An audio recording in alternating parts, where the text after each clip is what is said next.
Hello friends, नमस्कार। स्वागत है आपका गवर्नमेंट एग्जाम प्रिपरेशन चैनल में। यूपीपी सिपाही का जो एग्ज़ाम होने वाला है 17 और 18 फरवरी को 4 शिफ्टों में।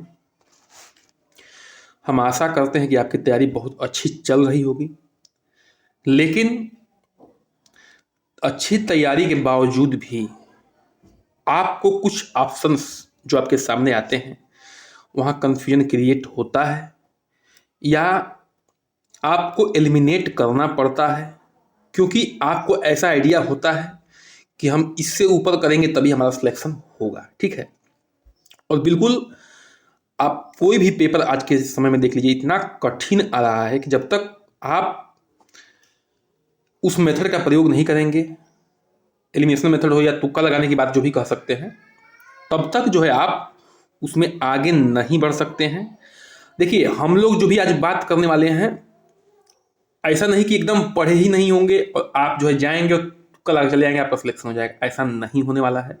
जिस पे हम लोग बात करने वाले हैं वो एकदम प्रैक्टिकल विधि है और वैज्ञानिक विधि है। ठीक है, एकदम प्रैक्टिकल और वैज्ञानिक विधि है। इस पे हम लोग चर्चा करेंगे ताकि आपको जो है एग्जाम में आसानी हो और आप जो है ऑप्शन को आसानी से एलिमिनेट कर सकें, वहां पे आप उत्तर को आसानी से निकाल सकें। चलिए शुरू करते हैं आज का सेशन बिना देरी किए हुए, आगे बढ़ते हैं।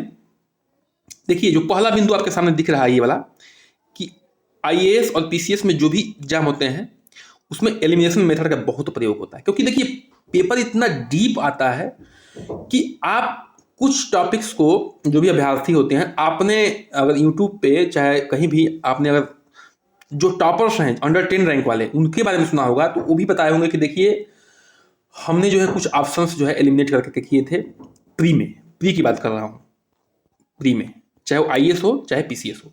उसके पीछे यही कारण है कि आप जो है बहुत सारे टॉपिक्स को आप डीप जाके नहीं पढ़ सकते हैं, और जब तक इस मेथड को आप नहीं अपनाते हैं तब तक आपका सिलेक्शन नहीं होगा, चाहे कोई भी एग्जाम हो। आपको कुछ जो है तुक्के लगाने पड़ते हैं, लेकिन तुक्के हवा हवाई नहीं होने चाहिए। उसी पे हम लोग बात करने वाले हैं।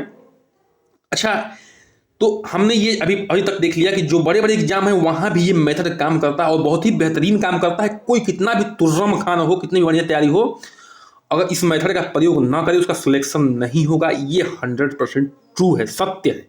ठीक है, अब देखिए, जो मेथड मैं यहां पे डिस्कस करूंगा वो जो पढ़े लिखे छात्र होंगे, यानी कि जो पढ़े लिखे छात्र का मतलब पढ़े लिखे तो सब हैं भाई, जो पूरे सिलेबस की बात कर रहा हूं, पूरे जो सिलेबस को एक बार कवर किए होंगे ठीक ठाक ढंग से, ठीक है, उनके लिए और आसान होगा। एकदम जो नहीं पढ़ा होगा भाई, वो भी वीडियो छोड़ के चला जाए, उसके लिए मेथड नहीं है।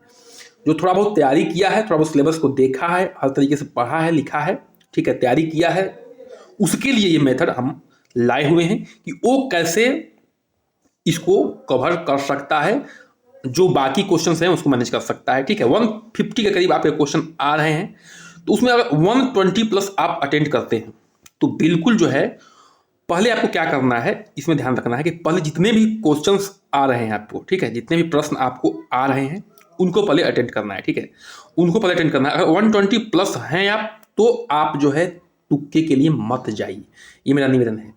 अगर 90 प्लस हैं, 100 प्लस हैं और 110 प्लस हैं तो बिल्कुल, 80 प्लस हैं, इसके 90 के नीचे हैं तब तो आपको जाना ही जाना है इस मेथड पे। अगर 120 पे आप कॉन्फिडेंट हैं, बिल्कुल मत जाइए, आपका जो है क्वेश्चंस खराब होने के चांस बनते हैं।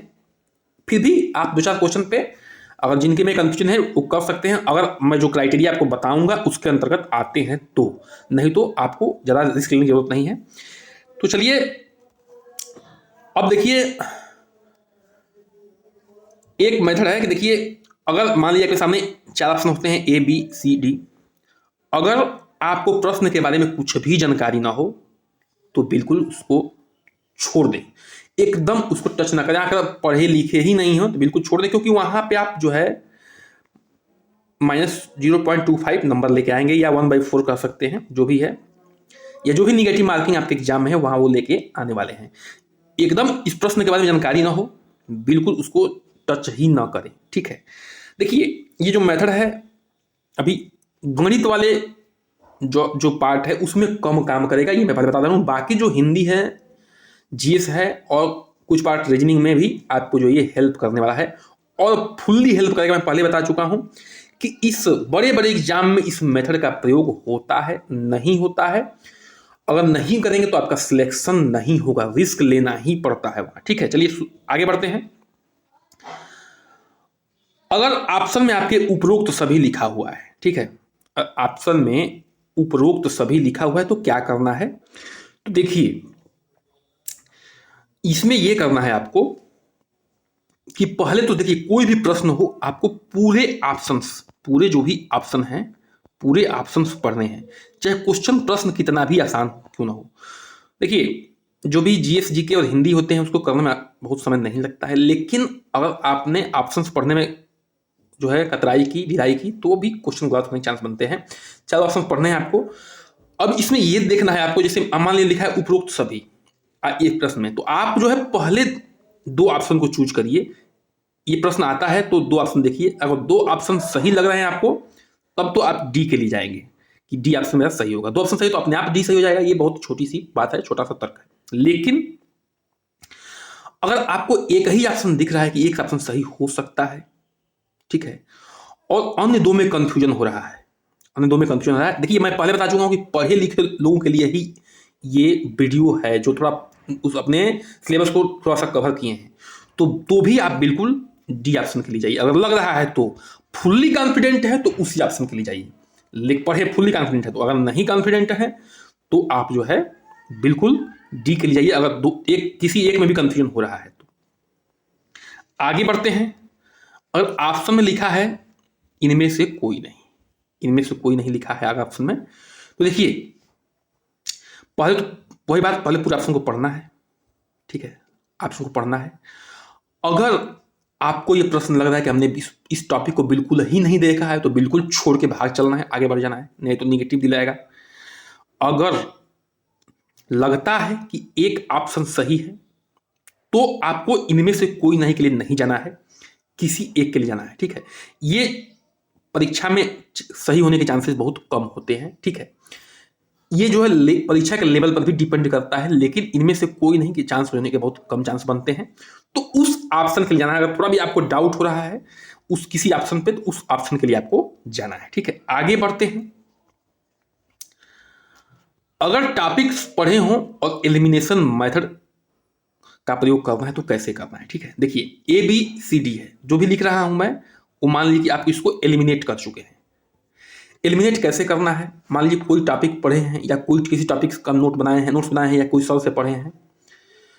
अगर उनके पढ़ाने के दौरान, देखिए कोई भी टीचर होंगे या कोई भी आप किताब अटेंड कर रहे होंगे, तो इसमें एक लेवल ऐसा होता है कि एक मोर देन एवरेज पढ़ाया जाता है। जो प्रश्न आते हैं उससे अधिक ही पढ़ाता है, वो अध्यापक हो या कोई बुक्स हो, ठीक है।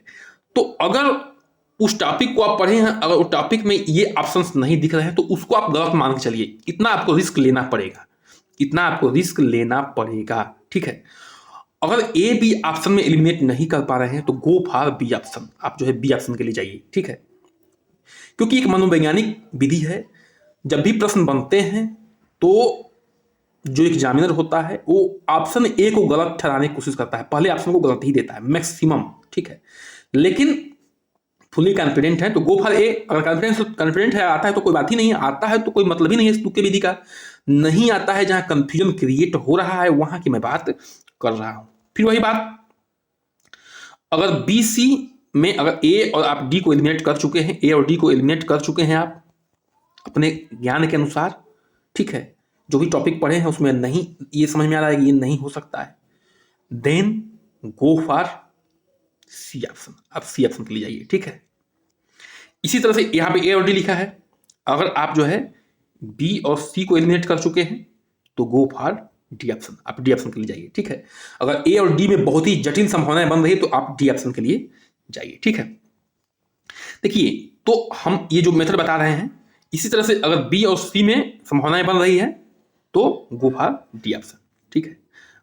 सॉरी, अगर डी और ए को एलिमिनेट कर चुके हैं आप तो गो फॉर सी ऑप्शन, ये हम लोग कर चुके हैं पहले, ठीक है। फिर वही बात, अगर 120 प्लस आपके फुल्ली कॉन्फिडेंट हैं आप 120 प्लस पे, तो आप बिल्कुल ही ज़्यादा तुक्केबाजी मत करिए। ये उनके लिए है जो 80 प्लस 90 प्लस 100 प्लस हैं, उनको सिलेक्शन में आने के लिए है, पहली बात। और जिनको कुछ भी नहीं आता है वो दुनिया का कोनो मेथड लगा ले, उनका सिलेक्शन नहीं होगा, ये भी बता रहा हूँ। लेकिन जिनको 80 प्लस 90 प्लस 100 प्लस आ रहा है और ये मेथड नहीं अपनाते हैं, तो भी दुनिया का कोई ताकत लगा ले, उनका भी सिलेक्शन नहीं होगा। ठीक है, तो आशा है कि आपको ये सेशन समझ में आ रहा होगा और पूर्ण विश्वास है कि आपको इस मेथड से सफलता मिलेगी। तो चैनल को आपसे निवेदन है कि सब्सक्राइब कर दीजिए, लाइक कर दीजिए, शेयर कर दीजिए, कमेंट कर दीजिए। एक बात और, जो भी मैं आपके लिए स्मार्ट नोट्स ला रहा हूँ, ठीक है, ये आपके लास्ट टाइम के लिए एकदम अमृत साबित होगा, ठीक है, रामबाण साबित होगा। और बने रहिए हमारे साथ, चैनल को सब्सक्राइब बिल्कुल करिए। नमस्कार, जय हिंद।